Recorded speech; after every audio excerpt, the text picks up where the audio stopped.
Hello students, coordination compound यानी कि उपसह संयोजक यौगिक में हम जो पढ़ रहे थे लास्ट लेक्चर में वो था वीबीटी वैलेंस बॉन्ड थ्योरी यानी कि संयोजकता बंध सिद्धांत। वैलेंस बॉन्ड थ्योरी हम पढ़ रहे हैं। इससे पहले हमने पढ़ा था वर्नर थ्योरी। वर्नर थ्योरी में बहुत ही सिंपल सा क्वेश्चंस बनते हैं, बहुत लिमिटेड क्वेश्चंस बनते हैं वर्नर थ्योरी पर। उससे ज़्यादा इंपॉर्टेंट चीज़ वीबीटी, लेकिन जरा वर्नर थ्योरी को देखना। हमने क्या पढ़ा? वर्नर ने जो कंपाउंड होते हैं कॉम्प्लेक्स संकुल यौगिक, उनके लिए बताया कि दो प्रकार की संयोजकता होती है, एक प्राथमिक और दूसरी द्वितीयक संयोजकता। प्राथमिक संयोजकता किसको बोलते हैं? ऑक्सीकरण अंक को, और द्वितीयक संयोजकता किसको बोलते हैं? समन्वय संख्या को। ऐसा उसने बताया। फिर उसके बाद उसने कुछ जो उस पर क्वेश्चन बने हैं, उसमें जो हमने क्वेश्चंस देखे वर्नर थ्योरी पर, वो क्वेश्चन थे कि कोई कॉम्प्लेक्स आपको दे रखा है, आपसे पूछा जाएगा कि इनमें कितने मोल हमको AgCl मिलेंगे, कितने मोल PPT मिलने वाले हैं, अवक्षय मिलने वाला है, या चालकता कौन प्रदर्शित करेगा, कौन चालकता प्रदर्शित नहीं करेगा, या ज़्यादा चालकता कौन प्रदर्शित करेगा, किस में ज़्यादा आयन बन रहे हैं। इस तरह के क्वेश्चन हमने उसमें वर्नर थ्योरी में देखे। उसके बाद हमने स्टार्ट किया VBT valence bond theory. Valence bond theory जो है वो ये बताती है हमको कि संकरण क्या बनेगा, ज्यामिति क्या होगी, इस तरह की चीज़ें हमको इसमें बताई जाती है। ज्यामिति के बारे में, संकरण के बारे में, प्रतिचुंबकीय अनुचुंबकीय के बारे में, डायमैग्नेटिक पैरामैग्नेटिक, चुंबकीय आघूर्ण क्या होगा, मैग्नेटिक मोमेंट कैसे फाइंड कर लेंगे, ये सब चीज़ें हमको यहाँ पर वैलेंस बॉन्ड थ्योरी में पता चलती कॉम्प्लेक्स कंपाउंड के बारे में। तो उसमें हमने देखा कि कुछ तो पॉइंट्स थे। उस पॉइंट्स में ये था, मेन इंपॉर्टेंट पॉइंट ये था जो हमने वीबीटी के पॉइंट्स हैं कि लिगेंड को दो कैटेगरी में डिवाइड कर दिया। प्रबल क्षेत्र लिगेंड, दुर्बल क्षेत्र ligand, strong field ligand and weak field ligand. और ये बताया गया कि अगर स्ट्रॉन्ग लिगेंड आएगा कॉम्प्लेक्स में तो वो पैरिंग करा सकता है, पैरिंग की पॉसिबिलिटी बनती है, युग्मन की संभावनाएं बनती है। कब बनती है युग्मन की संभावनाएं? जब स्ट्रॉन्ग लिगेंड होगा। और अगर वीक लिगेंड है तो पैरिंग नहीं होगी। ध्यान रखें एक वर्ड का, अगर स्ट्रॉन्ग लिगेंड है तो pairing is possible, not necessary. यानी कि युग्मन करा सकते हैं कब? जब स्ट्रॉन्ग लिगेंड है। और अगर वीक लिगेंड है तो युग्मन होता ही नहीं है। ये हमने उसमें पढ़ा।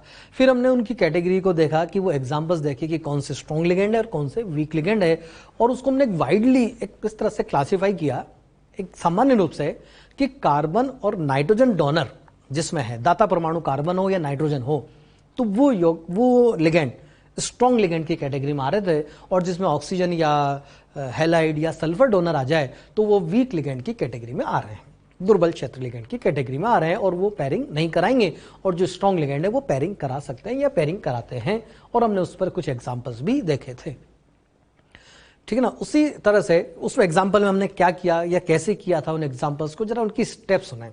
बहुत ही सिंपल से स्टेप्स हैं, उन्हीं के अकॉर्डिंग आप फॉलो करें तो आप जल्दी से क्वेश्चंस को कर पाएंगे। और जैसे जैसे प्रैक्टिस करेंगे आपको टाइम कम लगने लगेगा। ध्यान रखें, प्रैक्टिस बहुत इंपॉर्टेंट है। क्वेश्चन ज़्यादा से ज़्यादा सॉल्व करें। आप पढ़ तो लेते हैं, पढ़ने से काम नहीं चलेगा जब तक क्वेश्चन सॉल्व नहीं किया। और ये NCERT के जो एग्जाम्पल्स हैं, उन एग्जाम्पल्स के आप, जैसे मैंने यहाँ पर आपको पढ़ाया है, पिछली क्लास में भी कुछ एग्जाम्पल्स किए, आप उन एग्जाम्पल को करने के बाद NCERT खोलें, NCERT के सारे एग्जाम्पल्स करें। जैसे IUPAC नेम हमने लिखना सीख लिया, फिर NCERT में जितने भी एक टेबल बनी हुई है उसमें कुछ एग्जाम्पल दे रखें, उनके आप नेम लिखें, साथ साथ NCERT के एग्जाम्पल्स को करते जाएं। मैं ये नहीं बोल रहा हूँ कि एज देयर इज लाइन आपको रीड करनी है, लेकिन एग्जाम्पल क्वेश्चंस जो है वो साथ में करते जाएं। और हम भी वही एग्जाम्पल ले रहे हैं, हमको अलग नहीं है, ये सब NCERT के ही एग्जाम्पल्स हैं, उन्हीं के अकॉर्डिंग हम पढ़ रहे हैं। तो आप उसके साथ साथ जितने भी एग्जाम्पल आपको मिलते जाएं उनकी प्रैक्टिस करते रहें। प्रैक्टिस बहुत इंपॉर्टेंट है, ध्यान रखें, उससे आपको टाइम कम लगेगा, क्वेश्चन करने में टाइम कम लगेगा, है ना? क्वेश्चन तो सब कर लेते हैं, लेकिन प्रॉब्लम टाइमिंग की तो है। टाइमिंग हमको कम लगना चाहिए। और टाइम कब कम लगेगा? जब हम प्रैक्टिस ज़्यादा करते हैं, ज़्यादा से ज़्यादा पढ़ें, रिवाइज करें बार बार चीज़ों को। तो देखो जरा, मैं उन स्टेप्स को रिवाइज करता हूँ और फिर इस क्वेश्चन को हम करते हैं उसी तरीके से। सबसे पहले तो जो भी कॉम्प्लेक्स आपको गिवन हो उसमें कोऑर्डिनेशन नंबर चेक कर लें। क्या चेक कर लें आप? Coordination number. सबसे पहले देखो जरा, कोऑर्डिनेशन नंबर जो भी आएगा वो कोऑर्डिनेशन नंबर बताएगा कि संकरण कौन सा होने वाला है। कोऑर्डिनेशन नंबर 4 है तो संकरण या तो sp3 या फिर DsP2। कोऑर्डिनेशन नंबर 6 है तो या तो D2sp3 या फिर sp3D2 आएगा। तो पहले एक तो ये था। उसके बाद आपको जो भी केंद्रीय धातु परमाणु है उसका ऑक्सीडेशन नंबर निकालना है। क्या निकालना है? ऑक्सीडेशन नंबर, यानी कि ऑक्सीकरण अंक। ऑक्सीकरण अंक से आपको ये पता चल जाएगा कि कितने इलेक्ट्रॉन उसमें से लूज करने हैं, निकालने हैं, ताकि आप उसका इलेक्ट्रॉनिक विन्यास क्या लिख सकें, आप उसका इलेक्ट्रॉनिक विन्यास लिख सकें। उसका इलेक्ट्रॉनिक विन्यास लिखना है। इलेक्ट्रॉनिक विन्यास लिखने के बाद आपको उसके जो कक्षक हैं उनमें इलेक्ट्रॉन्स फिल करने हैं। फिर ये देखना है कि लिगेंड स्ट्रॉन्ग है कि वीक है। विन्यास लिख दिया, विन्यास लिखने के बाद लिगेंड को चेक करना है, स्ट्रॉन्ग फील्ड लिगेंड है या वीक फील्ड लिगेंड है। पेयरिंग कराएगा या नहीं कराएगा आपको ही चेक करना है। फिर पेयरिंग कराएगा तो आपको उसके अकॉर्डिंग फिल करना है, पेयरिंग नहीं कराएगा तो उसके अकॉर्डिंग फिल करना है। उसके बाद फिर देखना है कि कौन से खाली कक्षक आपको मिल रहे हैं उस लॉन पेयर के लिए जो लिगेंड लेकर के आ रहा है। लिगेंड तो अपना लॉन पेयर खाली कक्षक में ही देगा, तो खाली कक्षक देखें जरा कौन से वाले, उसके अकॉर्डिंग उसका संकरण हो जाएगा। उसके बाद संकरण निकल गया। संकरण निकल जाने के बाद आपको देखना है कि अनुचुंबकीय है या प्रतिचुंबकीय है, तो आपको देखना है इलेक्ट्रॉन्स को कि क्या इलेक्ट्रॉन कहीं अयुग्मित है क्या। अगर अयुग्मित इलेक्ट्रॉन उपस्थित है किसी कक्षक में तो हम बोलेंगे वो अनुचुंबकीय है, और सारे कक्षकों में युग्मित इलेक्ट्रॉन भरे हुए हैं तो हम क्या बोलेंगे, वो प्रतिचुंबकीय है। इस तरह से हम जो वो देख लिया अनुचुंबकीय और चुंबकीय प्रकृति। उसके बाद देखना है अंत कक्षक संकुल, ये बाह्य कक्षक संकुल।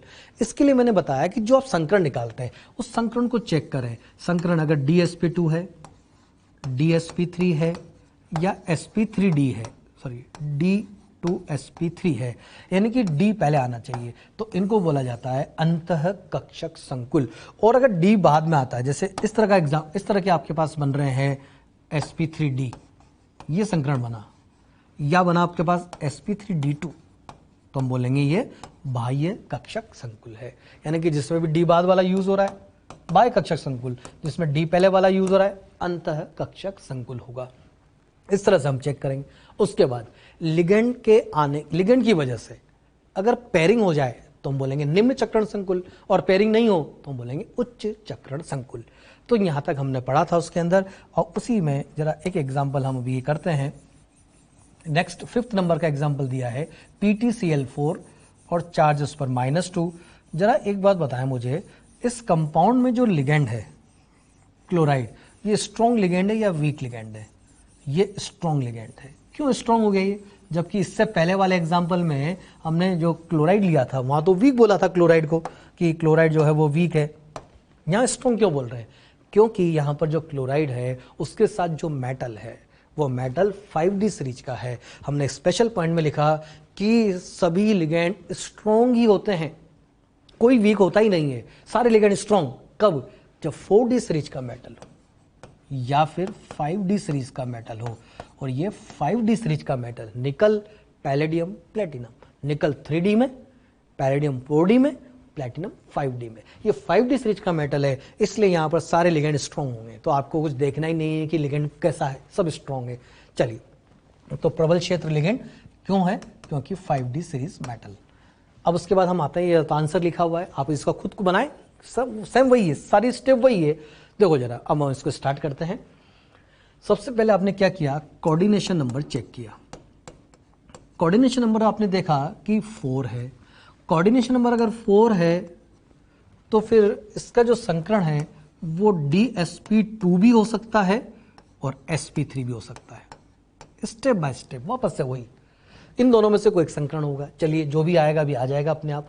आप तो क्या करें, इस प्लेटिनम का ऑक्सीकरण अंक निकाल लें जो कि +2 आएगा, ये निकाल लिया। अब आपको इसका विन्यास लिखना है प्लेटिनम का। अब प्लेटिनम का विन्यास लिखना है तो सर ये तो याद ही नहीं है, इसका एटॉमिक नंबर याद नहीं है, कैसे विन्यास लिखेंगे? तो कोई बात नहीं, इस ग्रुप का जो पहला मेंबर है जरा उसका विन्यास लिख दो, उसी तरह का इसका विन्यास बनेगा। निकल का विन्यास होता है 3D8, निकल +2 का विन्यास लिखूं मैं, देखो जरा यहाँ लिखता हूं। अगर मैं निकल +2 का विन्यास लिखता हूं तो वो बनेगा 3D8 4S0, 4P0 4D0 सब है।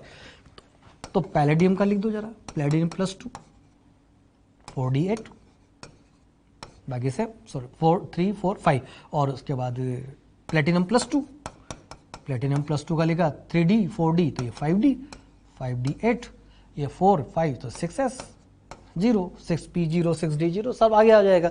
तो इस तरह से आप लिख सकते हैं। तो प्लेटिनम का विन्यास लिखता हूं मैं 5D8 6S0 6P0 6D0, इस तरह से मैंने FP होगा इसके अंदर तो, पर लिखने की जरूरत नहीं है क्योंकि वहां तक हम जाते ही नहीं हैं। इसको मैं हटा देता हूँ। देखो जरा, ये इस तरह से आपने क्या किया, विन्यास लिख दिया। विन्यास लिख देने के बाद आपको इनके बॉक्स बनाने, जैसे अभी तक बनाते आए बॉक्स बनाने, ताकि आपको ये पता चल सके कि कितने अनपेड इलेक्ट्रॉन है, कहाँ वैकेंट ऑर्बिटल है पूरा। तो मैंने ये 5D बनाया, 5D 1 2 3 4 5, ये 5D सबशेल। 5D के बाद क्या बनाना है, 6S बनाना है, ये 6S बना दिया।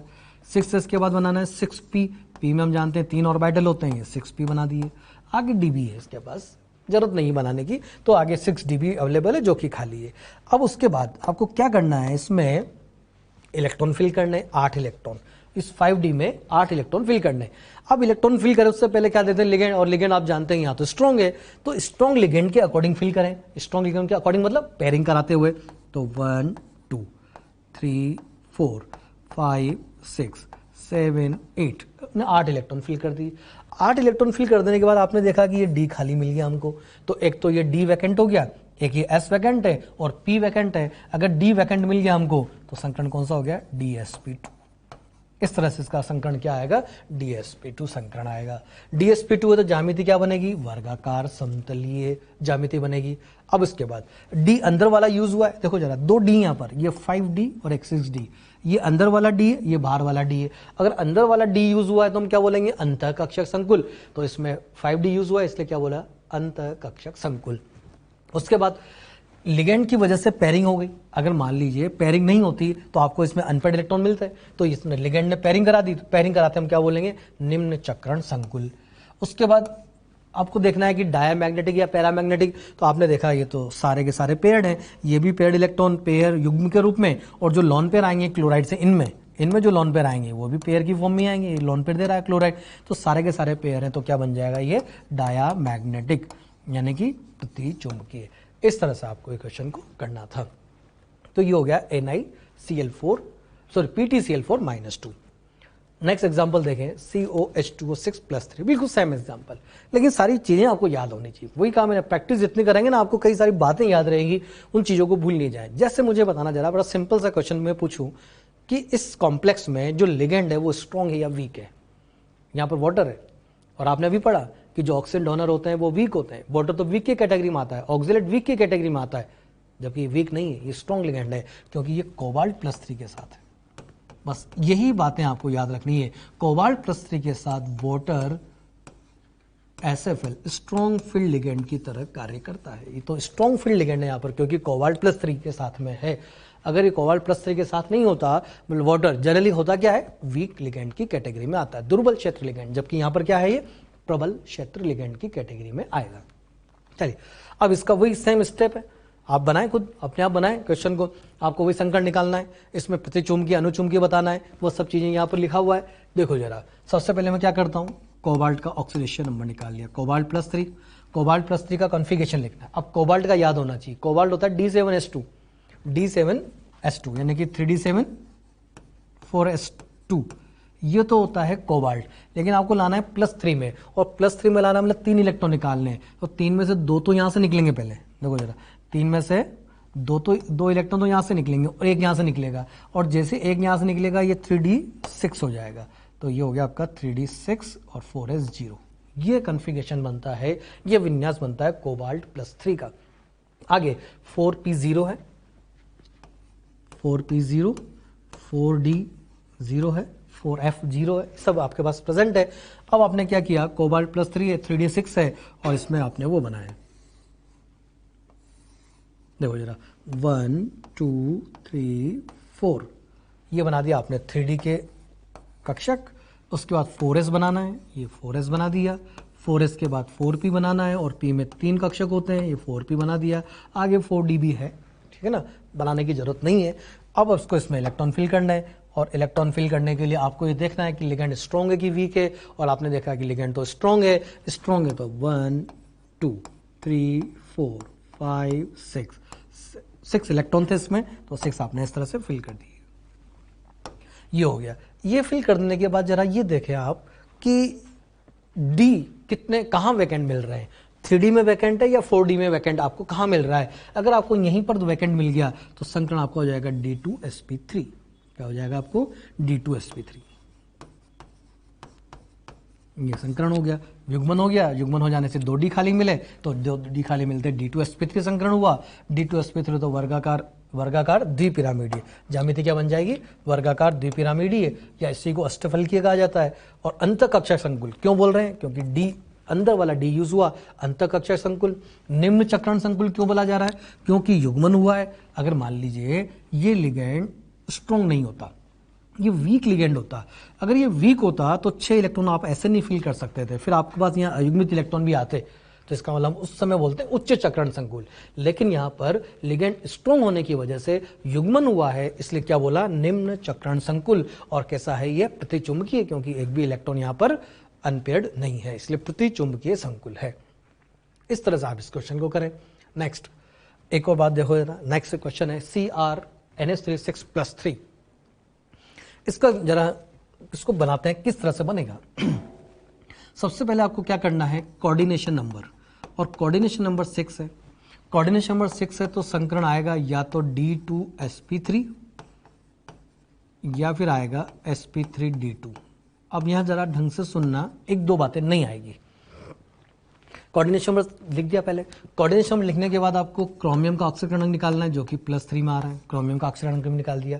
इसके बाद आपको क्रोमियम +3 का विन्यास लिखना है, और क्रोमियम +3 का विन्यास होता है, देखो 3d3 4s0 4p0 और 4d0, ये विन्यास। आगे वाले सब खाली पड़े, वापस सुनना, क्रोमियम का विन्यास होता है 3d5 4s1, ये क्रोमियम का। अब आपको +3 बनाना है तो पहले निकलेगा इलेक्ट्रॉन 4s से, एक इलेक्ट्रॉन था वो निकल गया, और 3d का जो 5 है उसमें से 2 वहां से निकलेंगे, तो 3d3 बचेगा। तो ये विन्यास हुआ। अब मैंने क्या किया, ये बनाया 1 2 3 4 5, ये बना दिया मैंने 3d, ये बना दिया मैंने 4s, ये बना दिया मैंने 4p, और आगे 4d भी है, ये मैंने बना दिए। 3 इलेक्ट्रॉन है, 1 2 3, ये 3 फिल कर दिए। अब मुझे देखो जरा, 3 इलेक्ट्रॉन फिल कर दिए, और यहाँ लिगेंड को देखना जरा, स्ट्रॉन्ग है कि वीक है। अमोनिया स्ट्रॉन्ग लिगेंड है, और अगर स्ट्रॉन्ग लिगेंड है तो स्ट्रॉन्ग लिगेंड क्या करता है, पेयरिंग करा देता है।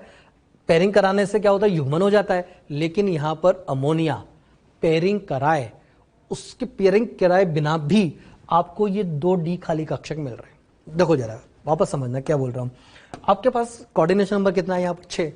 कोऑर्डिनेशन नंबर 6 तो कौन कौन सा संकरण हो सकता है, sp3d2 हो सकता है, या D2sp3 हो सकता है। अच्छा, D2sp3 कब होगा, जब आपको अंदर 2d खाली मिलेंगे। तो बताना जरा क्या है, 2d खाली है क्या, यस, यहाँ 2d पहले से ही वैकेंट है, यानी कि युग्मन कराने की जरूरत नहीं है, बिना युग्मन कराए भी 2d खाली मिल रहे हैं, तो हम युग्मन नहीं कराएंगे। तो ध्यान रखें, स्ट्रॉन्ग लिगेंड के केस में, स्ट्रॉन्ग लिगेंड की प्रेजेंस में pairing is possible, not necessary. Pairing आप करा सकते हैं, जरूरत है तो कराएंगे, यानी कि अगर ये 2d खाली नहीं मिल रहे होते हैं और फिर पेयरिंग कराने से अगर खाली मिल जाते तो हम पेयरिंग करा देते। यहां तो बिना पेयरिंग कराए भी आपको 2d खाली मिल रहे हैं, इसलिए अननेसेसरी पेयरिंग नहीं करानी है, क्योंकि पेयरिंग कराने में, युग्मन कराने में एक एनर्जी रिक्वायर्ड होती है, तो हम जबरदस्ती अनावश्यक एनर्जी नहीं देंगे, क्योंकि 2d हम तो वैसे खाली मिल रहे हैं। तो 2d खाली मिल रहे हैं, तो संकरण कौन सा हो गया, D2sp3। ये इंपॉर्टेंट बात है, यानी कि 2 तो d पहले से खाली है, तो क्यों युग्मन कराएं, ठीक है ना। इसलिए स्ट्रॉन्ग लिगेंड होते हुए भी पेयरिंग नहीं हुई है, और संकरण कौन सा आ गया, D2sp। 2d खाली मिले, 2d खाली मिलते D2sp3, नहीं मिलते तो sp3d2, सिंपल सा है। ये बन गया आपका D2sp3 संकरण। उसके बाद वर्गाकार द्विपिरामिड ज्यामिति बनेगी, अष्टफलकीय बनेगी, और 2d अंदर वाले यूज हुए हैं तो अंतःकक्षक संकुल है। अभी आपका अनपेड इलेक्ट्रॉन प्रेजेंट है तो अनुचुंबकीय, यानी कि कैसा कंपाउंड है ये, अनुचुंबकीय संकुल है, क्योंकि कितने अनपेड इलेक्ट्रॉन है, 3 अनपेड इलेक्ट्रॉन है। तो इसका जो इंपॉर्टेंट क्वेश्चन है ना, वो पूछा जाता है अयुग्मित इलेक्ट्रॉन की संख्या, ये भी इसमें पूछा जाता है, अयुग्मित इलेक्ट्रॉन की संख्या। और यहाँ पर स्टूडेंट जनरली गलती कर देते हैं, और वो गलती क्या होती है, यहाँ से इन्होंने देखा कि डी में 3 इलेक्ट्रॉन, देखो जरा गलती क्या हो रही है, आपने देखा डी में 3 इलेक्ट्रॉन है, फिर आपने देखा कि अमोनिया स्ट्रॉन्ग लिगेंड है, तो आपने क्या करा, इसकी पेयरिंग करा दी, युग्मन करा दिया, क्योंकि स्ट्रॉन्ग लिगेंड पेयरिंग करा देता है। और युग्मन कराते आप क्या करेंगे, 1 में 2 और 1 में 1, और फिर क्या आ जाएगा आंसर 1, कि अयुग्मित 1 है, जबकि 1 नहीं है। अयुग्मित इलेक्ट्रॉन की संख्या इसमें कितनी, 3 है, इसका ध्यान रखें, क्योंकि यहाँ युग्मन नहीं होगा। ये 2 हमको डी पहले से ही खाली मिल रहे हैं, तो युग्मन नहीं होगा। हरी बात समझ में, तो इसका ध्यान रखें। अब जरा एक बात बताना मुझे, ये लिगेंड स्ट्रॉन्ग है, इस केस में क्रोमियम +3 है और स्ट्रॉन्ग लिगेंड। कितने अयुग्मित इलेक्ट्रॉन है? 3। मान लीजिए यहां पर मैं क्रोमियम +3 लिखूं और वीक लिगेंड लिख दूं। कौन सा लिगेंड? Week ligand. तब कितने अनपेड इलेक्ट्रॉन आएंगे? तो भी 3 ही आएंगे, क्योंकि क्रोमियम +3 है तो ये 3 ऐसे आपने भरे, चाहे लिगेंड स्ट्रॉन्ग हो चाहे वीक हो, ये 3 ही रहेंगे। यानी कि इस केस में क्रोमियम +3 अगर है और स्ट्रॉन्ग लिगेंड हो तो भी 3 अनपेड, वीक लिगेंड हो तो भी 3 अनपेड। तो ऐसे केस में हम निम्न चक्रण या उच्च चक्रण संकुल ऐसा डिफाइन नहीं करते हैं। इसको ना तो निम्न चक्रण बोला जाएगा ना इसको उच्च चक्रण बोला। इस केस में निम्न चक्रण उच्च चक्रण इस टर्म का कोई महत्व नहीं है, इसका ध्यान रखें, क्योंकि यहां तो अनपेड इलेक्ट्रॉन के नंबर पर कोई फर्क नहीं पड़ रहा है। चलिए इसके बाद जरा देखना, इससे पीछे पहले आता हूं कि यहां पर स्ट्रॉन्ग लिगेंड है। स्ट्रॉन्ग लिगेंड है तो इसने पेयरिंग कराई। वापस ये पिछले वाला एग्जांपल है, जरा इसको समझना। मैंने ये बनाया डी के 1 2 3 4 5। मैं डी में 6 इलेक्ट्रॉन फिल करता हूँ।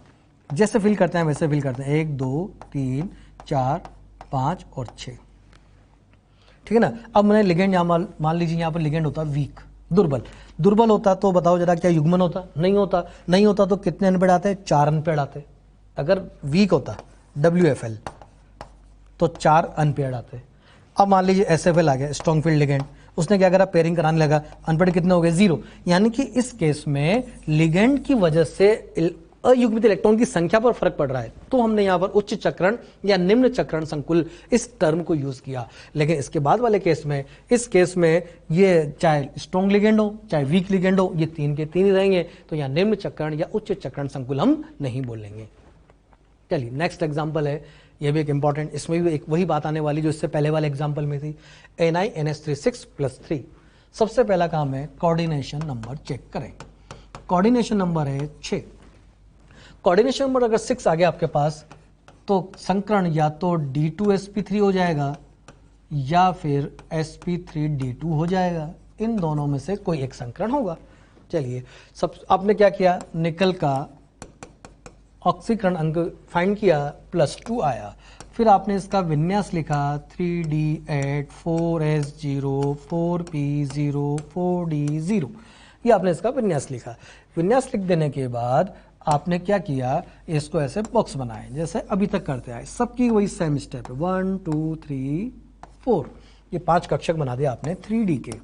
इसके बाद बनाया आपने ये 4s के बाद 4p के बाद 4d 1 2 3 4। ये 4d हो गया, ये 4p हो गया, 4s, और इस तरह से आपने ये बना दिया, खाली सारे कक्षक बना दिए।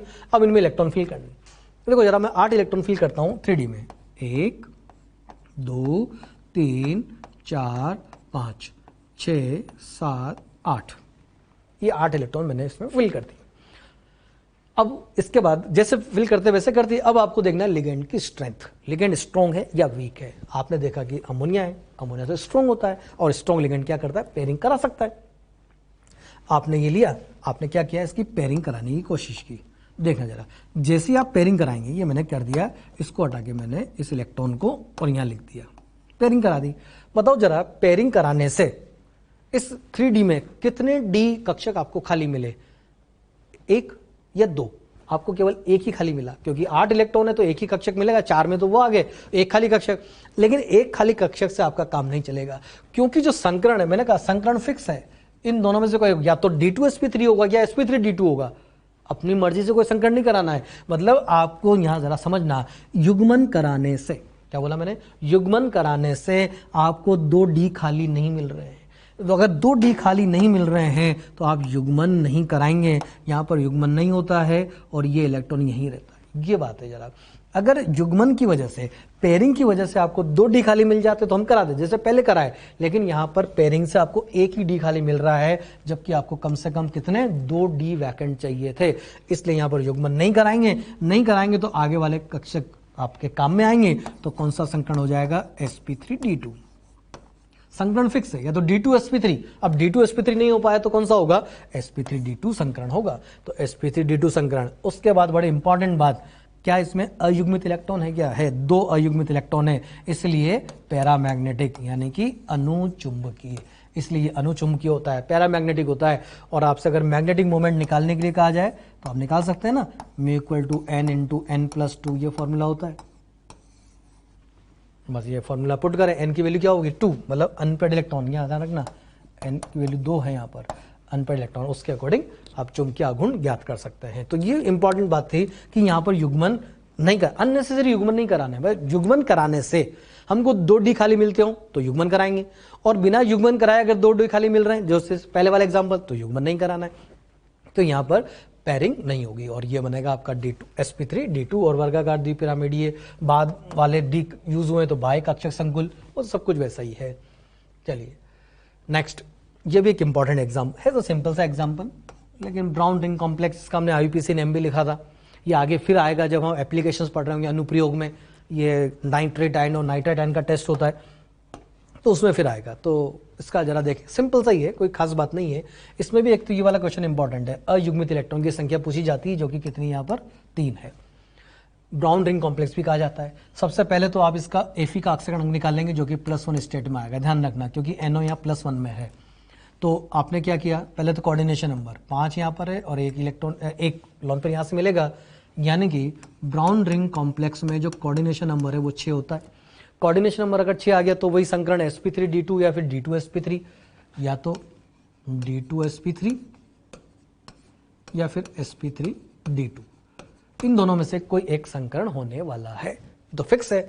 अब आपने क्या किया, Fe का ऑक्सीकरण निकाल लिया, जो कि +1 आया। फिर आपने Fe का विन्यास लिखा, Fe का विन्यास होता है 3d6 4s2, ये Fe होता है, लेकिन +1 है तो एक इलेक्ट्रॉन यहाँ से निकला तो एक ही बचा, तो 3d6 4s1 ये विन्यास हुआ। 4p 0 है और 4d 0 है, ये विन्यास आपने लिख दिया Fe +1 का। अब आप देख रहे होंगे यहाँ पर कि S खाली नहीं हुआ है, S तो वैकेंट हुआ नहीं, जबकि बिना S के तो कोई संकरण होता नहीं है। तो हमने बताया था पहले कि अगर S खाली नहीं हो रहा है तो S वाले इलेक्ट्रॉन इसमें जाएंगे 3D में, तो ये 3d7 हो जाएगा। क्या हो जाएगा, 3d7 और 4s 0, ये हो जाएगा।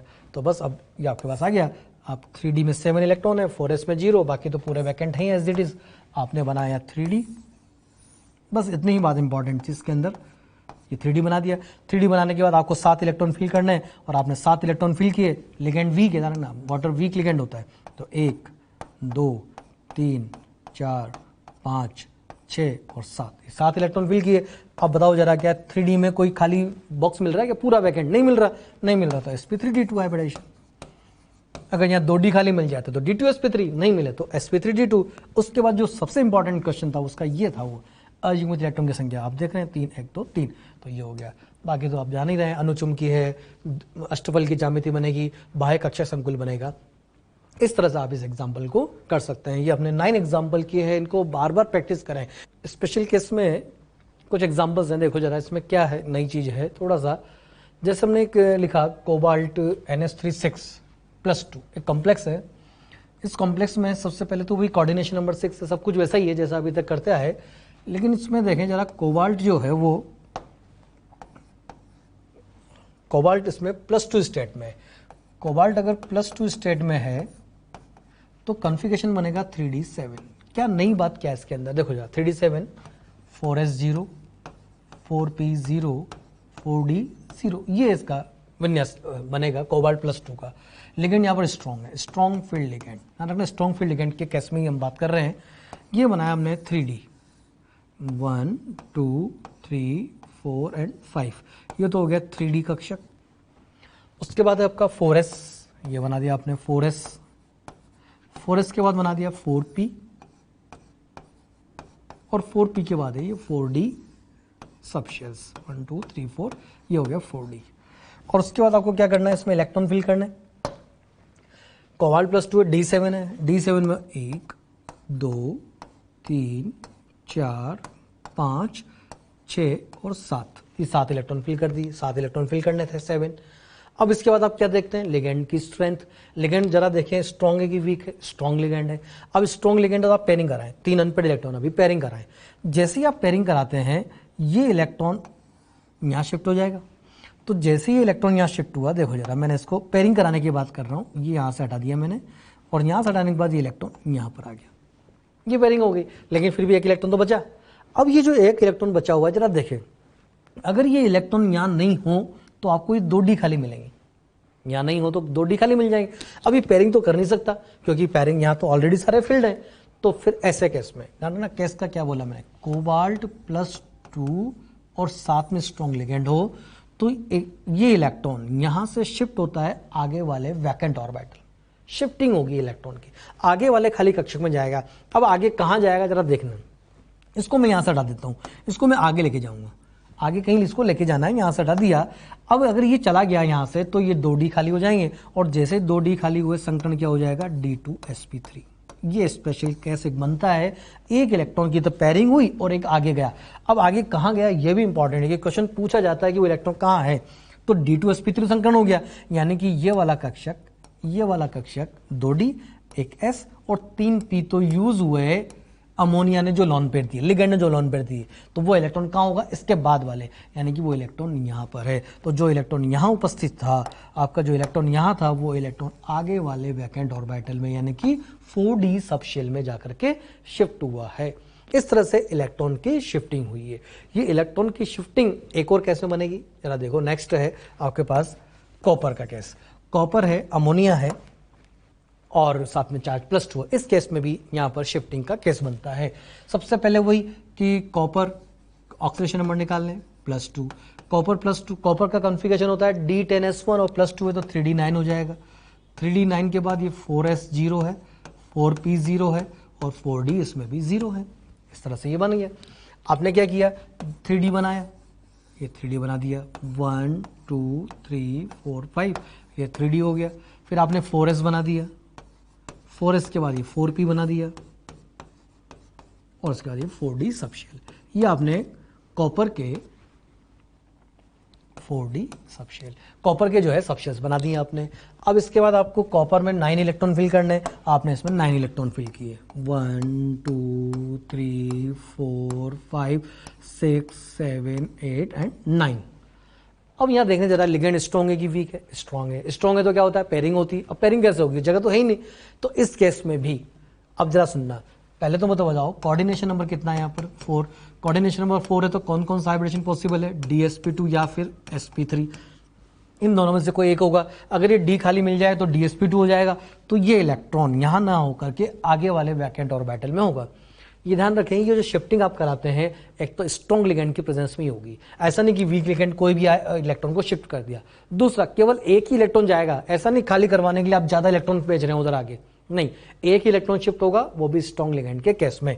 तो ये इलेक्ट्रॉन आगे कहीं जाएगा।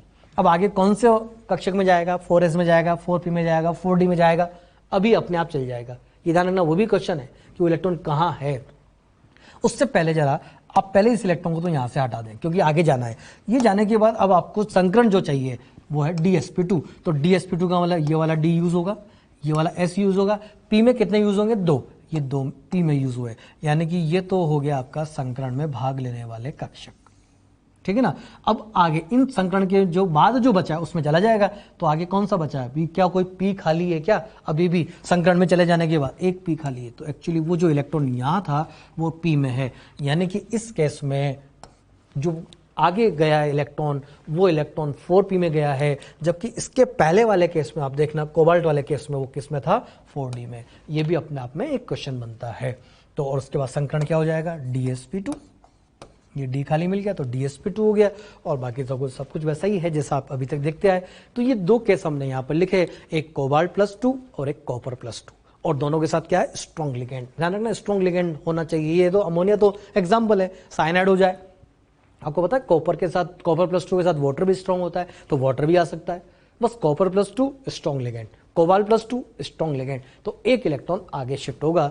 ये हमने आगे यहाँ पर केस लिखे हैं, देखो जरा, D9 जैसा कि कॉपर में था, D9 और स्ट्रॉन्ग फील्ड लिगेंड हो और कोऑर्डिनेशन नंबर 4 अगर है, तो वो जो एक इलेक्ट्रॉन है वो कहाँ शिफ्ट हुआ है, 4P सबशेल में। वो कॉपर वाला जो केस है, ये कॉपर वाले का एग्जाम्पल है। और जो कोबाल्ट +2 था उसका D7 विन्यास था, D7 हो और स्ट्रॉन्ग फील्ड लिगेंड हो और कोऑर्डिनेशन नंबर 6 का था वो एग्जाम्पल, तो एक इलेक्ट्रॉन 4D सबशेल में जाता है। इसका एग्जाम्पल था कोबाल्ट +2 वाला। ये 2 केस हैं जिसमें एक इलेक्ट्रॉन आगे शिफ्ट होता है और आगे जाने के बाद वो अनपेड ही रहता है, इसलिए स्पीसीज या ये कॉम्प्लेक्स कैसे होते हैं, पैरामैग्नेटिक होते हैं। एक और केस है स्पेशल केस में, FeCN5O2 और चार्ज रखा -4। इसमें आपको एक बात ये बता रखी है कि ये जो Fe है ये +2 स्टेट में है, ऐसा आपको हिंट गिवन है कि Fe+2 स्टेट में है, और फिर आपसे पूछा है कि ये जो कॉम्प्लेक्स है पैरामैग्नेटिक है या डायमैग्नेटिक है, प्रतिचुंबकीय है या अनुचुंबकीय है। ये भी एक इंपॉर्टेंट क्वेश्चन बनता है, प्रतिचुंबकीय अनुचुंबकीय का। देखो जरा आप इसको कैसे करते हैं वो देखो, और गलती कहाँ हो रही है। सब आपको Fe+2 दे दिया तो आपको आक्षेपण निकालने की जरूरत ही नहीं थी, क्यों Fe+2 का जो विन्यास होता है वो 3d6 होता है, 4s 0 हो गया भाई। Fe होता है 3d6 4s2 +2, तो 4s वाले इलेक्ट्रॉन गए, 4p में 0 हैं और 4d में 0 है। आपने विन्यास लिखा, आपसे सिर्फ ये पूछा है कि पैरा है कि डा है, संकर नहीं पूछा है, और आपने 3D बना दिया। 3D के बाद आपको 6 इलेक्ट्रॉन फिल करने हैं, आपने 6 इलेक्ट्रॉन फिल किए, 1 2 3 4 5 6। फिर आपने देखा कि लिगेंड स्ट्रॉन्ग है कि वीक है, और यहाँ साइनाइड स्ट्रॉन्ग लिगेंड होता है, और स्ट्रॉन्ग लिगेंड अगर है तो पेयरिंग कराएगा। अब आपने इसकी पेयरिंग कराई, तो पेयरिंग कराने से चारों इलेक्ट्रॉन है, पेयर होंगे तो ये इलेक्ट्रॉन यहाँ, ये इलेक्ट्रॉन यहाँ, तो ये 2 खाली हो जाएंगे बॉक्स, और आपने 2 बॉक्स को खाली कर दिया। मतलब 6 इलेक्ट्रॉन थे तो 3 बॉक्स में आ गए। आपने देखा कि 3 बॉक्स में आ गए, संकरण हो गया D2sp3, बिल्कुल सही है। फिर आपने आपसे पूछा कि पैरा की डाया, आपने देखा कि यहाँ तो एक भी इलेक्ट्रॉन अनपेड नहीं है, और आपने बोल दिया डायामैग्नेटिक यानी कि प्रतिचुंबकीय, और आपका आंसर हो गया गलत। कैसे हो गया? सब कुछ वैसे तो किया, एक्चुअली इसमें एक लिगेंड प्रेजेंट है जो खुद पैरामैग्नेटिक है। ये लिगेंड की वजह से पैरामैग्नेटिक हुआ। फिर बोलोगे सर आपने अभी तक तो देखा ही नहीं, एक्चुअली सारे लिगेंड डायमैग्नेटिक होते हैं, एक लिगेंड है जो पैरामैग्नेटिक है, और वो है O2-1। ये यहाँ पर सुपर ऑक्साइड आयन प्रेजेंट है, और सुपर ऑक्साइड की वजह से, इसकी वजह से ये पैरामैग्नेटिक है, अनुचुंबकीय है, due to presence of O2-1 super oxido ligand, super oxido. अब आप बोलोगे सर हमको कैसे पता चलेगा कि O2 पर चार्ज -1 है, ये सुपर ऑक्साइड है। O2 पर -2 भी तो हो सकता है, पर ऑक्साइड हो वो तो डायमैग्नेटिक हो जाएगा। O2 पर 0 भी हो सकता है, O2 पर +1 भी हो सकता है। हमें ये कैसे पता चला कि ये सुपर ऑक्साइडो प्रेजेंट है यहाँ पर? तो देखो जरा कैसे, उसने आपको हिंट दिया था कि यहाँ Fe आपको बता रखा है पहले से +2 में है। अब Fe+2 में तो जरा O2 का चार्ज निकालता हूँ मैं, भाई O2 का चार्ज का तो प्रॉब्लम है ना। Fe+2 में मैंने लिखा +2, ये Fe का चार्ज।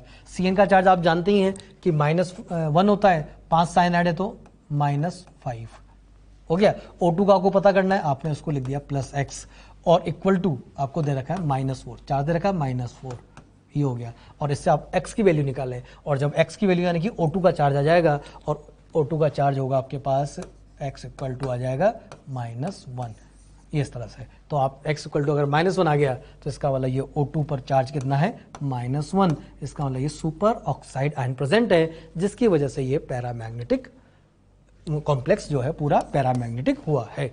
इसका जरूर ध्यान रखें।